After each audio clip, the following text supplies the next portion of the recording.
sat phone and I don't know, Snickers bar because you're not you and you're hungry, and then you make a phone call and get out of there. Probably food and water. Just, I feel like those are pretty self-explanatory. Madeline Erickson. It's like a Category 4 hurricane every time. Every time. It's insane. Rihanna. She's standing over there right now. She is... It's Rihanna. She's super clumsy. It was... I don't know.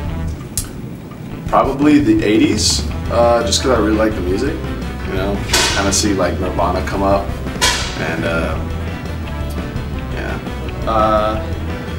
Probably just like 1980 or so, mid-1980s, just from the music from about that point on. Full gear. If I could go back to medieval times and be a dragon, that would make my life. I believe dragons are real. Emiliano Conchitoro, because he is just a god walking amongst men. He's just a stand-up dude. Probably Rihanna.